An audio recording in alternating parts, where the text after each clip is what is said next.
introductory webinar on DCF valuation. Okay, so and IOB RB have requested me to have a talk on that to appraise the valuers of all class of assets for the use of DCF techniques and methods, and appraise them, the importance of that, and where they can use the DCF techniques and how effectively it should be used. Okay, because nowadays widely DCF techniques have been adopted all over, because most of the investments of assets and businesses, they are not simply based on value today, but they are based on its earning capacity in future and what should be the present value of that future earnings. So accordingly, I have devised my presentation on just to appraise the valuers on use of DCF techniques. I'm sharing my screen, the presentation, and you can see that. And whatever questions you have, you can jot down in the question answer box, and I'll try to reply all the questions before I close this session.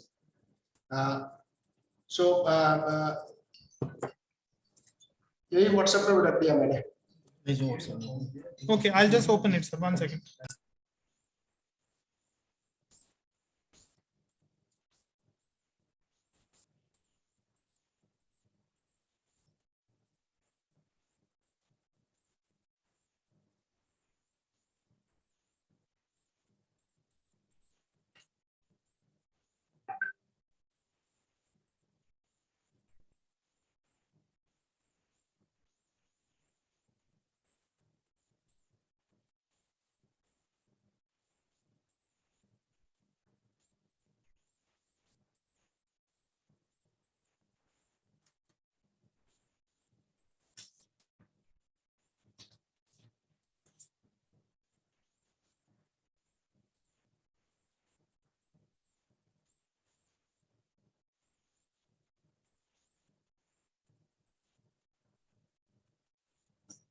Sir, is it visible, the presentation, sir? Well, now, okay. Yeah.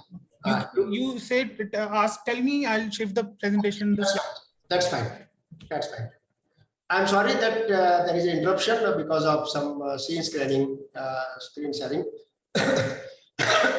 Now, as I said, the webinar is in use of DCF technique in valuation. Next slide. So let us understand that what is the discounted cash flow, that is the DCF analysis, well known is DCF. Okay, so it's first used to determine the present value of a company as a whole, or a single asset also. The asset could be the tangible asset could be shares, assets could be financial instruments, or asset could be anything which has a future generating capacity to generate income in future. So determines the present value of company or asset based on the value of money it can make in future. The assumption is that the company or asset is expected to generate cash flows in this time frame. So there is a forecast period, maybe of 5 years or 10 years or maybe 20 years, depending on the kind of project expected to last and expected to generate income in future. So the basic premise is to find the present value of future income of particular asset or a company, that is nothing but the expected to generate the cash flow. Cash flow is not a simple term. Cash flow is a very complicated term that we'll understand later. In other words, the value of money today will be worth more in the future. Okay, so if somebody is giving me 100 rupees today, and if he is giving me 100 rupees after 1 year, I think 100 rupees given today has more value than 100 rupees given after 1 year. So the premise of cash flow statement is that only that whatever cash flow or income I am going to generate in future, but what I'm going to get today, that is nothing but the net present value of all the future expected incomes or the cash flows or profits is the present value of particular asset or a company. The DCF analysis is also useful in estimating the company's intrinsic value. Now, what is intrinsic value? Intrinsic value is nothing but the internal value of the company or the shares or the assets or the business or the project. So intrinsic value is the value which is inherent, inbuilt. Whereas sometimes in market, the market price may be different than what the intrinsic value is. But intrinsic value is nothing but the fundamental value of that particular asset or a company or a business or a project. So investment or project appraisal is crucial for making prudent investment decisions. So any project, long-term investments are to be made and long-term assets are to be invested, of course, with the intention to earn profits in future. So in that case, the prudent investment decision is very, very important because these are long-term projects, or high investment projects. Once invested, then the investment goes to the dog if it is not in a capacity to generate future incomes. So it is important for investors to know the present value of the project or investment to decide whether to proceed with it or not. Using DCF analysis can be advantageous to the advantages and disadvantages depending on the situation it is used for. I think it has lot many advantages, but at the same time it has also lot many disadvantages, because if some manipulation is made, I think all the decisions can be misled, or the users of these kind of valuations may be misled and may make wrong decisions of investments or any kind of risk they involve into. Next. Now let us see what are the advantages and disadvantages of DCF analysis. Okay. The advantages or pros of the DCF model are, it is extremely detailed. It is to be worked out in very detailed manner, because all the technical aspects and the non-technical aspects, qualitative and quantitative information are to be converted into figures of the future projected incomes, expenditures, and profits.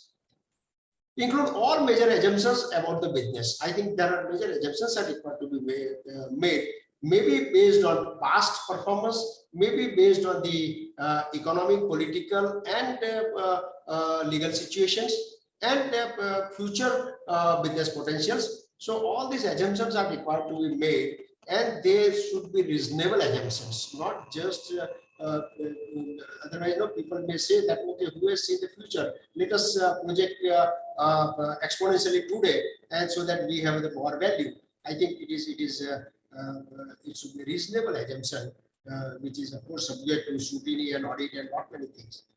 Determine the intrinsic value of the business. I have already explained what is the intrinsic value. Does not require any comparable companies. Now see, most of the market value concept is what? That let us compare with the similar assets or businesses or some other transactions might have happened in near past, or maybe in the past with certain adjustments, or certain transactions maybe in pipeline. So and with some kind of comparables, we can compare the value and state. This is a very simple method and easiest method. But that happens in what? That when shares are to be transacted, in that case it's okay. When a particular asset to be exchanged, then it gets market value may help. But if that asset is inbuilt in the business and it is to be used for future income generation, I think that in that case comparable transactions may not help. In that case, you have to depend on the income approach, and this income approach is nothing but the DCF analysis of the present value of future cash flows generated out of that business or asset or the project. This can be performed in Excel. Okay, so yes, Excel, where one has to master the Excel for DCF analysis. Includes all future expectations about the business. I think this has been explained. Suitable for analyzing investments, merger acquisitions, financing decisions, and lot many areas where it is required. DCF is useful. We'll see which are the areas where we'll come across the DCF analysis, not only for the financial asset valuers, but also real estate, immovable asset, and plant and machinery valuers will come across DCF analysis quite a lot. And some of the assets may be having market value maybe 100 rupees, but that business value may be 1,000 rupees. I think that can be worked out from the income approach. Can be used to calculate the internal rate of return of the investment. Our internal rate of return is nothing but a investment criteria. When internal rate of return of any investment, either by the equity holders or by the lenders, if internal rate of return is more than the net present value, I think in that case the project is worth taking. If internal rate of is just equal to net present value, the extra risk nobody would take, and they will say that why we are going to take risk if we are not going to get more return. So the requirement of any project evaluation is the internal rate of return should be higher than the net present value of any project. Scenario can be built in, that is the scenario analysis can be done, because once you have made a base model, you cannot expect that the same scenario will stay longer. So you may analyze different kinds of scenarios, that if something goes wrong or some other scenario is there, that whether this basic DCF model will work, and if it is working, in that case, what would be the different results you are going to get with different scenarios. Similarly, you can do the sensitivity analysis, because you have not many driving parameters of valuation. So if there is a small change in the driving factor, so it will have a great impact on the present value of any business or asset or project. So in that case, you can do various analysis. Like sensitivity analysis means, suppose your revenue increases or decreases by plus minus 10%, your product prices increases or decreasing, your capacity to produce is increasing or decreasing, if cost of the major inputs increases or decreases, if interest rates are increases or decreases, if expected rate of returns by any of the investors, equity holders, or expected interest by the lenders increases or decreases, what would be the effect on my net present value or internal rate of return. In that case, that is the sensitivity analysis one can do, and say that yes, within certain risk, the project can be invested or investment decision can be taken. So this is what the DCF helps to analyze the scenario, analyze the sensitivity analysis, and in that case, it has reasonable reasons to go for the investment or not. Next. There are certain disadvantages also, because if it is misused, then disadvantages are too large. Yeah. So first disadvantage is that it calls for large number of assumptions. At every stage, you have to assume. First, you assume, first and foremost assumption is that, okay, my project is going to work for a certain period. Okay, it is going to generate income. It is going to generate some kind of profits. It is going to have some kind of risk. It is going to have some kind of required rate of returns of the investors, required rates of returns of creditors or lenders. So all these factors will come into, and again, the project or business has to run within the market. Okay, then market expectations are different. Okay, so those are also to be assumed and put into one Excel sheet. So there are definitely going to have some kind of errors, but errors should also be reasonable, because there should be some kind of confidence level as well. There is complexity, of course, that depends on kind of project. There may be complexities. I give you an example what kind of complexities you may come across. Okay, suppose you are going to have the analysis of DCF analysis of a power plant. Okay, so complex analysis will be, first of all, will be the fuel. Okay, calorific value of the fuel, standard heat rate, and some kind of lube oil consumption, some kind of auxiliary fuel consumption, some kind of efficiency levels, some kind of availability levels, some kind of breakdowns. All these kind of complex things you have to put in, and ultimately you have to reasonably estimate what output you are going to get and what will be your auxiliary consumption, and then ultimately how much electricity you are going to expected to sell it. Now that is the quantification. After that, you will come across that at what rate you are expected to sell the electricity. So in that case, electricity is not just a simple rate you are going to get. It is sometimes market driven, and it is sometimes related to linked to the fuel prices, international fuel prices, or maybe some kind of foreign exchanges if it is working on imported fuel. So foreign exchange is also one kind of complex assumption one is required to make.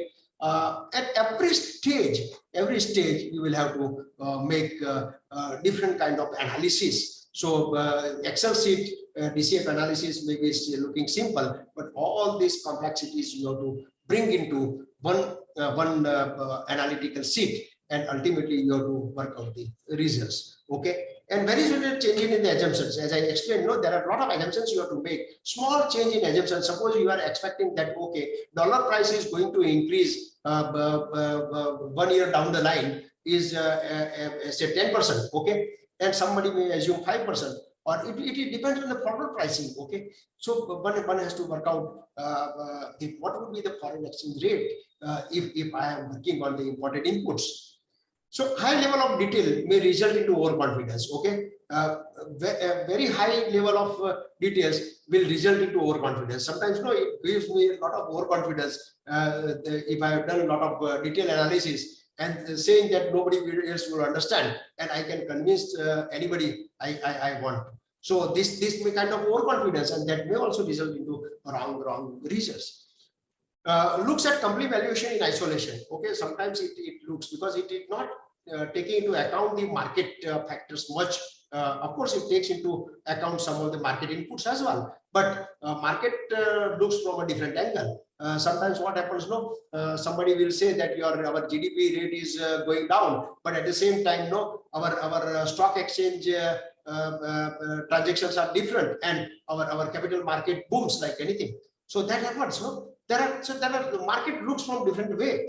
Okay, so the DCF analysis, of course, it's an intrinsic kind of analysis. So sometimes it ignores the relative valuation of competitors. Okay, so it ignores the relative valuations. Okay, that is nothing but the market approach to valuation. Terminal value is hard to estimate, because you are going to forecast your performance for a explicit forecast period. Okay, forecast maybe 5 years or 10 years. But do you think that the business is going to die after that forecast period? No, it is going to continue. So the valuation of terminal value after the forecast period is very, very, very difficult exercise, and one has to be very careful in valuing the terminal value and bringing it to the present value as on date of valuation you are doing. So the terminal value sometimes is much more than what cash flow you have during the forecast period. Sometimes it is tenfold of the present value of the future cash flow. So this is what is a very, very sensitive analysis of terminal value. Changing to estimate the discounting factor, or challenging to estimate the discounting factor and weighted average cost of capital. Okay, what discounting factor you will apply for a particular cash flow? It is very, very important, and how you will derive the discounting factor, that is nothing but the weighted average cost of capital. Weighted average cost of capital is nothing but the money of the investors plus money borrowed from the lenders. And then what will be the weighted average cost of capital? Because money invested by the equity holders is not tax deductible, but the debt means interest paid on the debt is tax deductible. So tax adjustments also one has to learn. So what tax one has to take? It is to be the income tax rate, or it is to be the average tax to be taken. All these are factors to be considered, and this is the challenging factor. So working out the cost of capital in equity also is a very complex exercise. So there also one has to work out the risk-free rate and then risk premium expected by the market. So accordingly, your investors, capital equity investors, will expect the rate of return from the investment made in your project. So this it also depends on how risky the project is or your investment proposal is. So all this calls for detailed analysis of discounting factor. Next, So let us come to our own subject, that is the how IBS addresses the DCF. Now IBS 2022 has very highly covered DCF or income approach in great details compared to earlier Indian international valuation standards. So 2022 has covered in detail that what kind of assumptions you are required to make, what kind of items you have to address into income approach, that is particularly DCF. So IBS 105 is the general standard valuation approaches and methods. So section 50.8 to 50.4 deals with what kind of type of cash flow, what should be the expected forecast period, cash flow forecast, terminal value. That is now Gordon Growth model. This is very well-known model in the financial professionals, and it is well used for working out the cost of equity or the owner's money, cost of owner's money, which becomes the input to work out the discount rate, or you can say the weighted average cost of capital. So this has been very, and each topic has been covered by 3-4 paras in international valuation standards IBS 5. It is applicable to all the all the class asset valuers, not only for the limited to the financial asset valuers, but to all the valuers.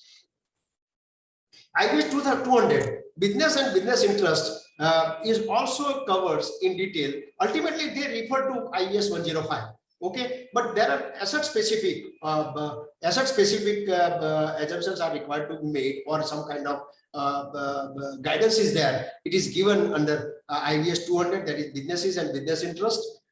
So that and then IBS 210 is the special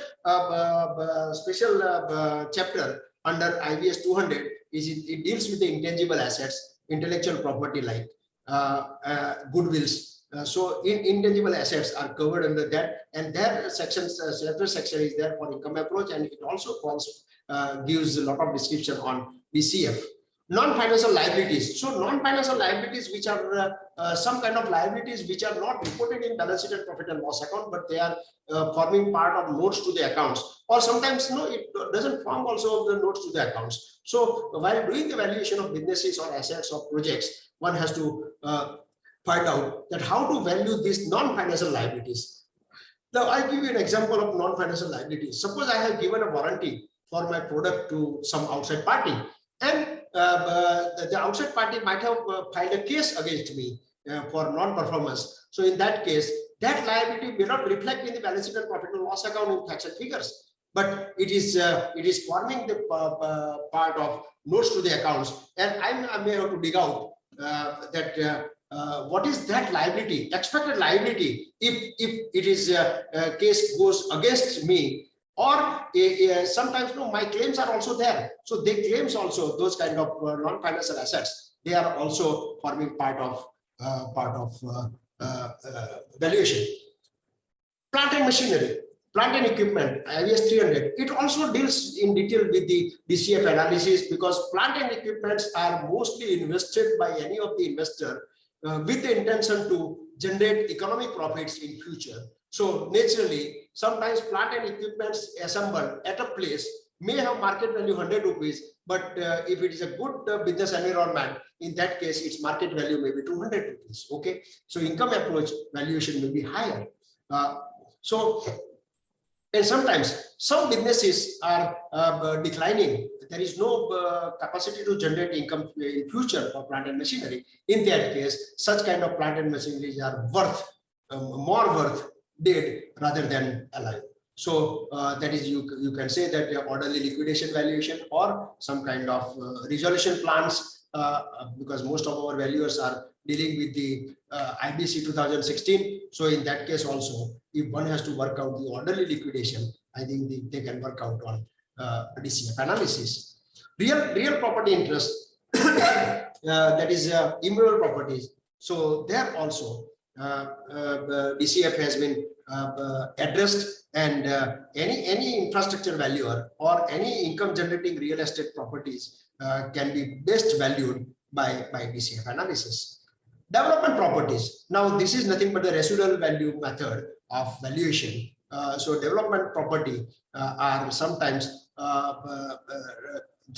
valued based on the market approach, and then the assets, subject asset, which is required to be valued, which is the integral part of that development property. In that case, the residual value method is used. That is very nicely handled by IVS 410 in development property. Similarly, financial instruments like options, derivatives, and some kind of bonds, then some kind of let us say fixed deposits, or some kind of shares in other companies, maybe minority share and all these things. They are included in financial instruments. Next. So IVS, because we all are making base as IVS, so, and we have to refer the IVS while doing the valuation. So that's why I thought that how DCF has been dealt by IVS is to be shown here. Next slide, please. Next slide. Next slide. So in business valuation, one or the other way I have discussed. Share valuation, yes. Dividend discount model, that is nothing but the DCF analysis again. But dividend discount also, one has to project that what is expected dividend. That depends on the dividend policy of a company. So dividend policy is sometimes huge profit-making companies are also giving not in proportion to their profits the dividend. Okay. But they have some kind of policy, that consistent policy. They give consistent dividend, so that in high profit years they keep reserves, and when there are less profits, even though they maintain the dividend ratio. So share valuation based on the dividend discounting model is also very complicated analysis, and dividend is also sometimes growing. And growth factor is also very important, because discounting factor is nothing but the expected rate of return less growth rate. Now determining the growth rate is also very important aspects in the DCF analysis. Investment valuation, as I discussed, that any project is put up, so one has to work out the investment valuation. It is nothing but the analysis of net present value of future cash flow or future profits, and internal rate of returns, payback period, discounted cash payback period, because discounted payback period is also very important, because sometimes simple payback may be 5 years, but discounted payback may be 10 years. So the decision makers for investment they consider all these parameters. Then bankers may be considering DSCR, debt service coverage ratio. So that is the thing of the investment analysis. Merger, acquisitions, amalgamations, and takeover, of course, they are based on the future synergy of any merger, acquisition, amalgamation, or takeover. So in that case, the expected future profitability or future synergy is to be valued. Okay. Investment decisions are required to be made by individuals, or maybe by the companies in different companies, maybe the shares in other companies. So in that case also they go for DCF analysis. Management buyout, sometimes complete management is to be bought out. In that case, the valuation of the controlling interests are to be made. So in that case also DCF is widely used. Valuation of startup, nowadays government is promoting startups. So startup valuation is also very important, where there is no past performance of a company. It's an important company, but with huge high confidence level of penetrating into the market and capturing the new market, which is not yet explored, or sometimes the product is also not known by the market, but they have high confidence of. You may have the examples of Ola, and then Uber, and kind of Zomato. All these are one day they were startups, and now they have grown up in such a level that their valuation is millions of fold compared to their asset value in hand. There are very few tangible assets in hand. Valuation of intellectual property is also on similar line, like patents, trademarks, copyrights. All these are intellectual property rights created by anyone. It can be valued based on DCF only. Okay. Next. Indian accounting standards and use of DCF in financial reporting. I think we all are registered valuers, or most of us are registered valuers, or even though we are not registered valuers under Companies Act also, under Wealth Tax also, we are required to do the valuations of shares and investment properties or plant and machinery based on income approach as well. So in that case, Ind AS financial reporting, how it deals with. Let us see, Ind AS 113 is nothing but how the fair value is to be measured. Okay, fair value, what it says that when you have the market comparables, apple to apple comparison, or maybe with certain adjustments, reasonable adjustments, of course, then the market approach will prevail and comparable prices will prevail. But where there is a no comparable available, in that case, or the properties are not regularly traded in the market, in that case, you can go for next level of measurement, that is called the DCF analysis again. Okay, then business combination. I explained that Ind AS 103 deals with the business combination, and then it also says that how the valuations are to be accounted into the books of accounts. Okay, so business combination, this is Ind AS 103. So if one read the international valuation standards and Ind AS simultaneously, I think they can master in the DCF techniques. Ind AS 102 is share-based payments. Sometimes no company is not giving payments to their creditors or to their employees, or some kind of benefits are given to employees or their executives, not in cash, but they may be given on share-based payments. So shares are issued to the lenders, to the capital suppliers like debenture holders, or maybe preferred shareholders, or maybe to the lenders, or sometimes they are issuing the convertible bonds, which are converted after a few years into the shares. So share-based payments are required to be made. In that case also, valuation is required based on DCF. Because valuation of shares to be exchanged, that is employee stock exchange, stock option, and all these things are there. These are the different terms you may come across in this Ind AS and international valuation standards. Ind AS 109 deals with the financial instruments like options, derivatives, and so many. Ind AS 16 also deals with the property, plant, and equipment, and there also there is a requirement of fair value measurement. So in that case, fair value can be measured even by DCF analysis.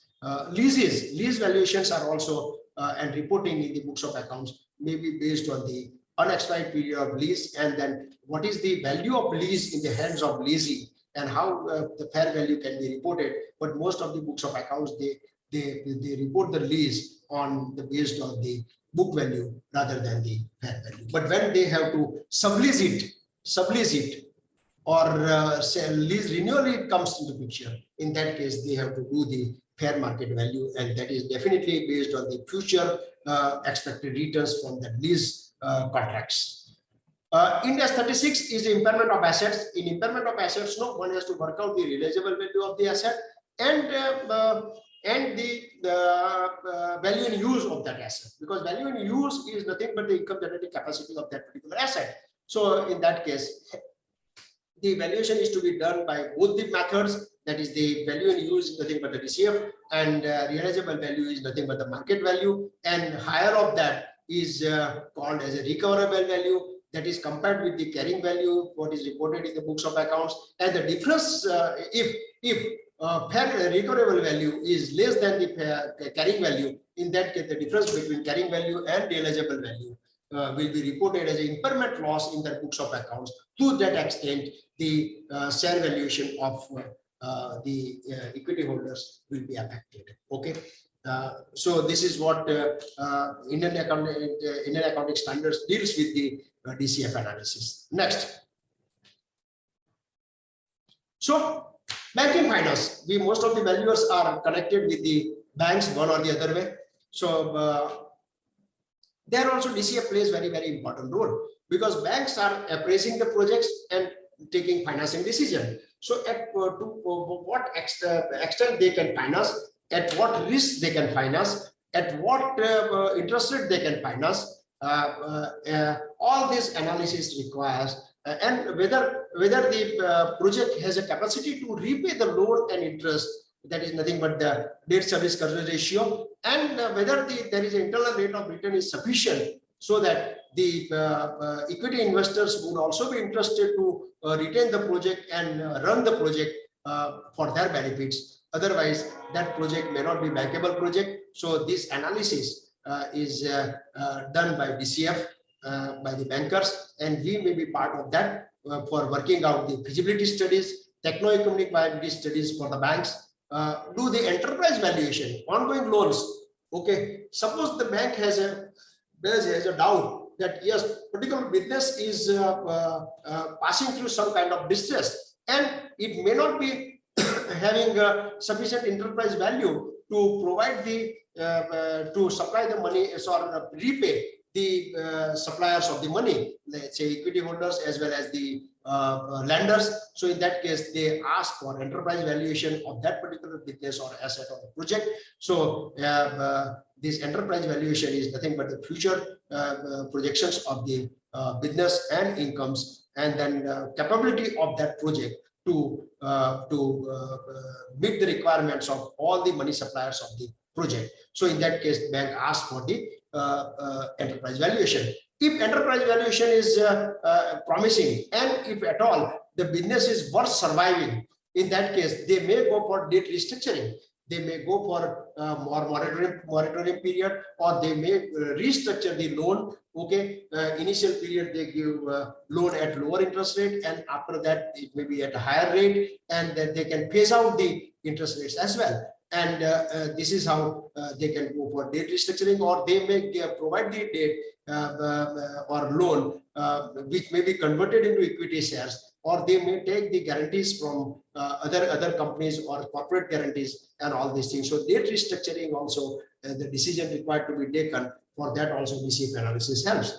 Business liquidation, the running business, ongoing business may also be required to be liquidated. So, or you may be hearing in IBC 2016 that resolution plans submitted by a particular party is accepted or not accepted by the committee of creditors. So this is nothing but the business liquidation valuations. Okay, we tangible assets valuation valuers may be doing valuation based on the market approach, but most of the business decisions are taken on DCF analysis. Okay, next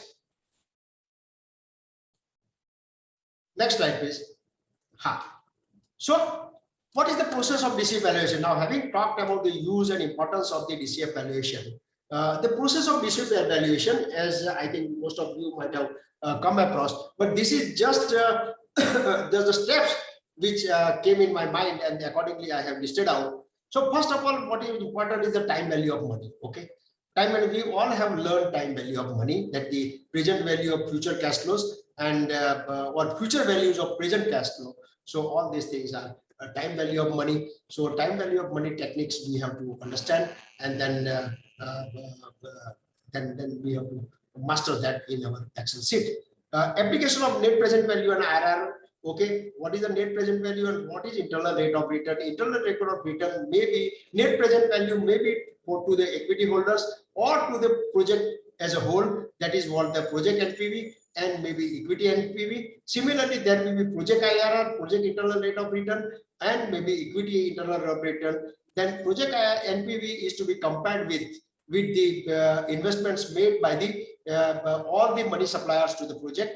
Equity NPV is to be compared with the equity provided by the owners. Similarly, project IRR, internal rate of return, is to be project IRR is to be compared with the internal expected rate of return of all the money suppliers together. That is nothing but the weighted average cost of capital, and equity IRR is to be compared with the expected rate of return by the equity holders. So this is how you can find out how the risky the project is, how the project is risky, and according to the expected rate of return may be increase or decrease by the equity holders, at the same time the lenders. Analyzing historical performance, that is very important, because historical performance analysis will give you some kind of clue how the business is expected to perform in your forecast future period. So analyzing the historical performance is very, very important. Trend analysis, maybe vertical analysis, horizontal analysis, or sometimes historically it might have performed average, but based on the different policies of government, or maybe market scenarios, or maybe open up the new markets, projected future cash flows may be higher also. Okay. Or sometimes some restrictions like war situations or COVID situation may also hamper negatively.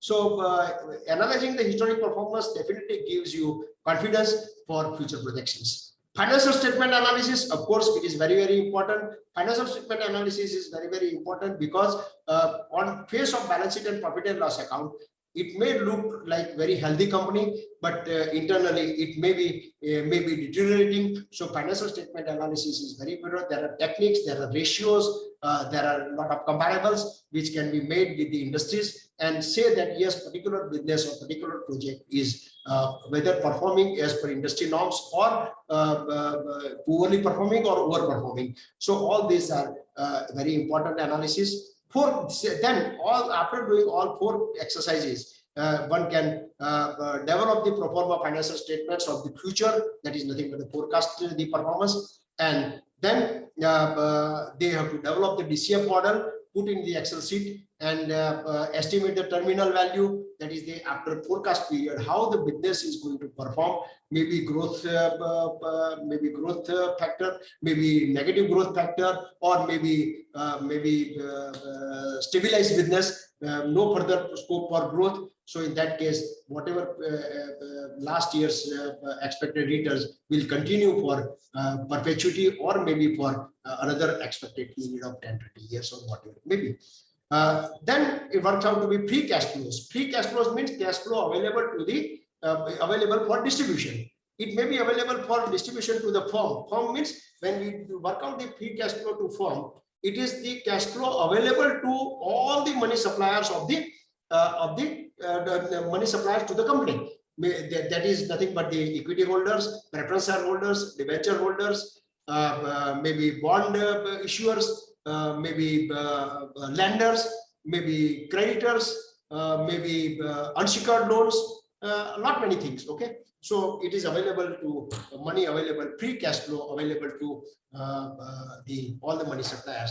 Then another is the term is the free cash flow to equity. Free cash flow to equity holders is nothing but the money lastly available, that is residual value available to the equity holders for distribution, either as a dividend or as a retained earning in the business for future expansion or future growth. Okay, so this is what the free cash flow analysis is required to be done. Estimating cost of capital and discounting factor, as I said, it is very, very important exercise that depends on the risk wherein the investors are investing the money. So one has to be very careful in working out the discounting factor. As you know, well-known term, risk and reward go together. So when risk is high, definitely reward is expected is very high. So naturally, cost of capital will increase. Discounting, then with the after deciding the discounting factor, one has to discount the free cash flow either to the firm or to the equity holders, and deriving when free cash flow to firm is to be discounted, then it is to be discounted at weighted average cost of capital. And when the firm free cash flow to equity holders is to be discounted, in that case it is to be discounted as cost of equity. Then scenario and sensitivity analysis, as I said, that we have to analyze, and then within what parameters the fluctuations of final results go. So accordingly, we can say that if some negative scenarios may arise, maybe positive scenarios arise, in that case, how the company is risky and where it is outperforming or underperforming under different scenarios, one can work out. Okay. And then they can take the controlling, while executing the project, they can take the controlling actions also. interpret and conclude the valuation of asset, business, enterprise, or project. Okay, then lastly, one has to conclude. It is with the sensitivity and scenario analysis, you will get the range of valuation. Of course, range of valuation, not the single value. So these range of valuations are to be put together, and you may give different weightages to different scenarios, different sensitivities, or different scenarios you have come across. So accordingly, you can say that the value which can be certified or which can be opined may be only one value. Okay, otherwise it's a range. Okay, next slide.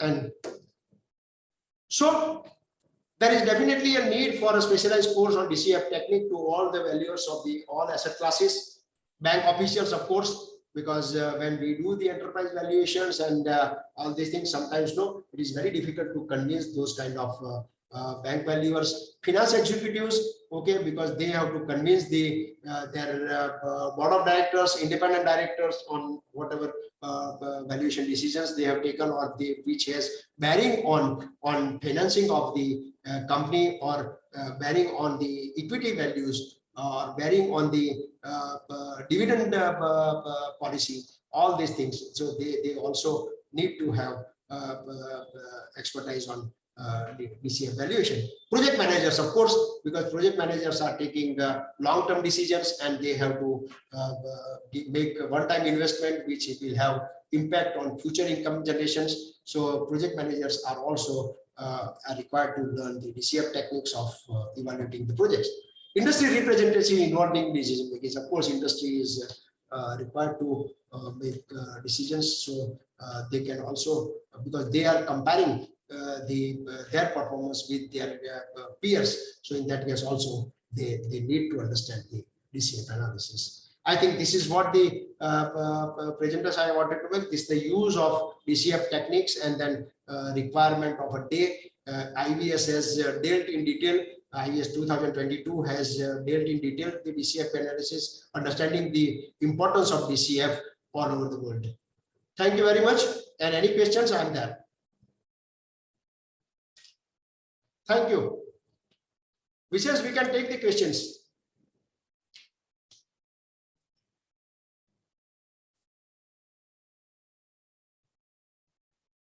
Vishesh, slideshow can be closed.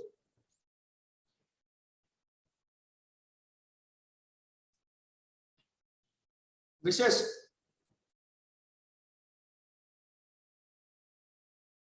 Close the slideshow, please. Yeah, sure. Yeah.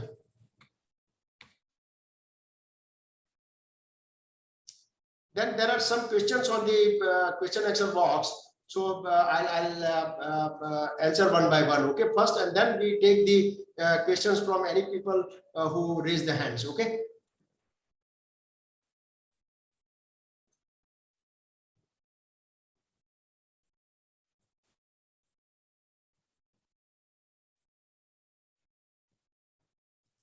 Okay. Now, first question put up by C.S. Joshi, Certified Independent Director. Okay. His question is, sir, my question is, if the inflation is 0 or negative, then what would be the value of 100 crore as on today, 1 year down the line? Okay. Sir, inflation is one factor for working out the discounting factor, of course. Yes. Now, see, suppose my investment, let us forget about the inflation. When you talk about the inflation, then you are comparing with the economic scenario. Okay. So first of all, let us forget that there is no question of inflation. Okay. Suppose my expected rate of return is, let us say, 10%. Okay. Suppose I make 100 crore rupees in 100 rupees investment in some bank or some bond or some shares, then I'm going to get return of 10 rupees. Okay. But this 10 rupees I'm going to get after 1 year. Am I right? Yes. So this 100 rupees today will become 110 rupees in after 1 year. Am I right? Now, this 110 rupees, what is the worth of 110 rupees which is going to be got after 1 year? Then 110 divided by 1.1, that is 1 plus 10% interest rate, 1.1. that will not be 100. It will be 99. Okay. So, and if there is inflation, okay, inflation is directly linked to the our GDP. Okay, let us assume that inflation is more or less related to GDP as a country as a whole. Okay, so in that case, GDP is, let us say, 6%. Okay, so the investment made by me 100 rupees is automatically going to grow to 106 rupees after 1 year. Am I right? Whereas the investment made by me 100 rupees is going to give me 110 rupees. So my economic profit is only 4 rupees, not 10 rupees. Okay. So in that case, my expected rate of return of my equity should not be 10%, but it should be 10 plus 6, 16%. Okay. So that this 110 rupees gives me the same return without inflation and with inflation. Okay, I think I have tried to answer. Any questions, sir? C.S. Joshi, Mr. C.S. Joshi. Another question of Mr. C.S. Joshi again. Sir, in future, if any disruptive technology is introduced, LED bulbs has vanished market and CLF bulb with a span of couple of years, how to consider these things in DCF? Yes, you are right. Now, see, when we do the DCF analysis, we go with certain assumptions, okay? With the assumption that, okay, there is no other competitor is going to come, okay? But when there is a business is lucrative, then definitely new competitors will come into, okay? New competitors will come into, and that will affect our revenue, which we projected. Okay, we thought that 10% of the whole market we will cover, but after that 10% coverage of market maybe for next 2 to 3 years, but within 3 years, number of players will come into and competition will be created that may either reduce my turnover, my sales, or my prices, maybe turnover reduced. All these factors I have to take into account while modeling my DCF. Okay, good. Mr. Dhawan has asked me the question, can you please re-explain the relationship between IRR and NPV for investment decision? Yes. What is net present value? Net present value is nothing but the present value of future cash flow or future profits I am going to generate. Okay. Now, internal rate of return is nothing but the assuming that I'm not going to generate any profit or loss. Okay, in that case, what should be the internal rate of return? Internal rate of return is nothing but the present value of all future cash flows and outflows is 0. Okay, nil.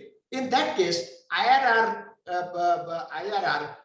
is the measure of investment decisions. So if IRR is more than my expected rate of return, in that case, the project is viable. And if IRR is less than my expected rate of return, in that case, the project is not viable.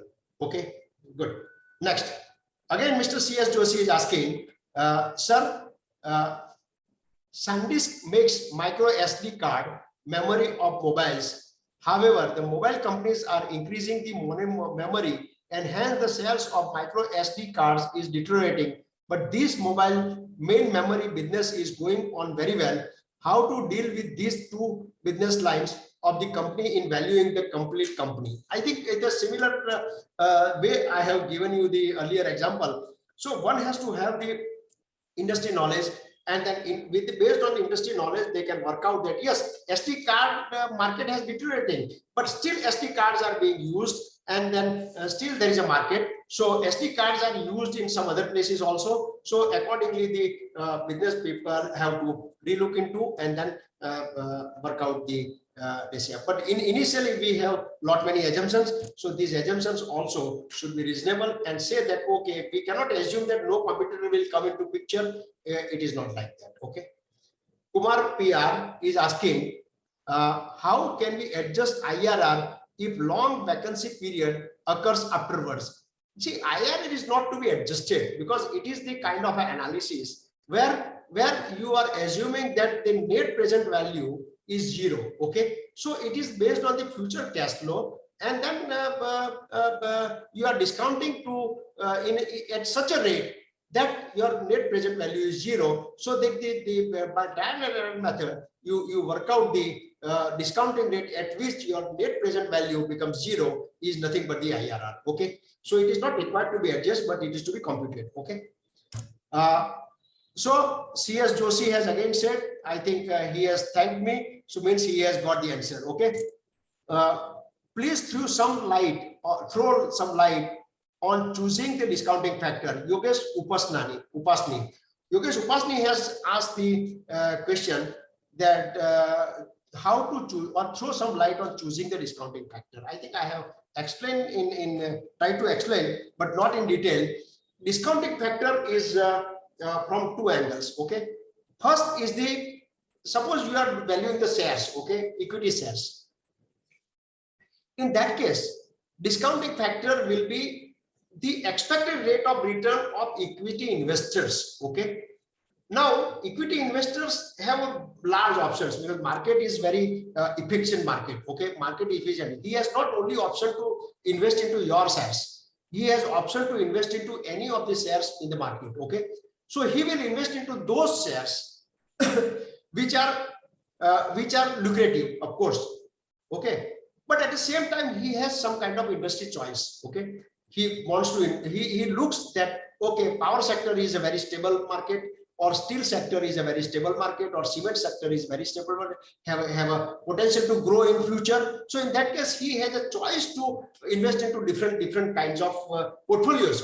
So he will optimize his portfolio and say that okay, in some portfolio he may be making loss, or in some portfolio he may be making some kind of gains. So accordingly, he will have a expected rate of return higher than risk-free rate of return. Risk-free rate of return is the return where you don't have any risk, like government bonds or fixed deposits or government-backed securities. So in that case, no, expected rate of return maybe 6% only, 7% only, or maybe at the most it could be 8% or 9% government bonds.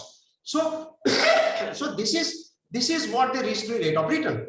So risk-free rate of return is worked out based on the 10 years or 15 years rate of returns of government securities. So maybe let us assume that it is 7%. Okay. So when I'm investing into the risky projects, then definitely I will expect more than risk-free rate of return. So this risk-free rate of return, at what extent it should be higher? Okay, that is called the market premium. So it could be 5%, 6%, 10%, 15%, 20% sometimes. Okay, so the risk-free rate of return is 6-7%, or my risk premium is let us say 10%. So my expected rate of return in any investment will be 17%. So from my investments in equity, I expect 17% as a rate of return. That is nothing but the discounting factor for share valuation. When I'm from lender's point of view, let us see that when lenders are investing into some kind of projects, they do have the analysis. Okay, and they say that okay, I'm investing, I'm lending money to the risky project. In that case, my expected interest rate, and I should be returned at the interest rate of let us say 12% or 15%.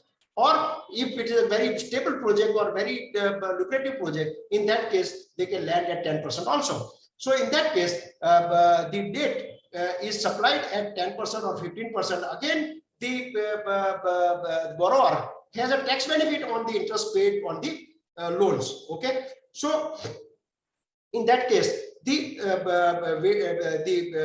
actual interest paid by the borrower is tax deductible. Okay, suppose tax rate is 25%. In that case, if 10% is the interest rate charged by the bank, so in that case 7.5% is the rate of interest of debt borrowed by the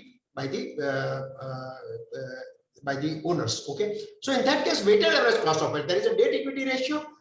Equity may be 30% or debt may be 70%, or 40%, 60%, sometimes 50%, 40%, sometimes 60%, 40%. Some of the owners don't want to dilute their controls. In that case, they borrow less money and more investments of the equity. So in that case, the weighted average cost of capital is to be worked out, and that should be the discounting factor for project net present value, or you can say the free cash flow to the firm, and the free cash flow to the firm equity is to be discounted at cost of equity. Okay, I think I have tried to give more light on the discounting factor, and I suppose I have tried to answer all the questions, all several questions.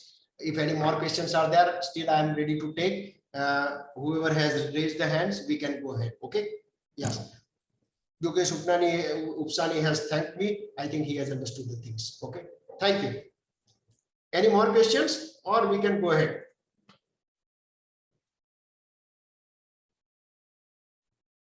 There are some questions in chat box. Okay. So let us see that if there is question. It is a nice presentation, and then please provide PPT that will be provided by the IOV RVF. I have already shared to them. This type of technical session requires minimum 2 years and interactive interest integrated with the case studies, and only then useful. Okay, Mr. Gupta MK is saying, Mr. Gupta, for your information, I think IOV RVF has planned for a specialized course on DCF techniques. Okay, and shortly they will be announcing. Next nice presentation, hours and not years. Please excuse Gupta sir. If it is going to take years, I think Gupta sir and myself will not be there. Okay, anyway, nice explanation. Thank you, R.K. sir. The R.K. Gupta sir, please explain IRR and NPV. I think I have explained. Sir, I have one question. Suppose we are to value a specific asset, say plant and machinery. Can we assume weighted average cost of capital of the company for the specific asset? Yes, you can. You can. Yes, because when any project or plant and machinery is to be financed, definitely it will be financed by two persons. One is the equity suppliers, that is the owners of the company, and second is the debt supplier, that is nothing but the lenders. Okay, so you have to work out the weighted average cost of capital, and you can discount that. What is the expected rate, present value of future cash flows, future residual income generated by particular plant and machinery? You can do that, and then this is our international valuation standards. Our special asset class IVS has very nicely dealt with. You can go through that. Okay, very useful session and good explanation. I think Mr. Murthy VLN Adekyaman from I think. He is from Coimbatore. Can any exclusive program on determination of discount rate be organized? Yes, it can be, but I think a specialized course is also going to be organized. Okay. Recently, steel has come down from 90 rupees per kg to 55 per kg. So effect on DCF, definitely yes, it will have. Thank you, thank you, thank you, thank you, thank you, thank you. A lot of people have thanked me. I am thankful to all the people who have listened to me carefully and patience listening. Thank you very much. Thank you. I think wishes, let us call it a day. Thank you, sir. R.K.Patel sir, Pravesh this side from IOV RVF, sir. Yeah, please. Yes, sir. Thank you for the great session, sir. Thank you so much, sir. Okay, thank you. Thank you. Thanks to all to join the great session. Thank you so much, sir. Thank you, sir. Thank you. Thank you. Thank you.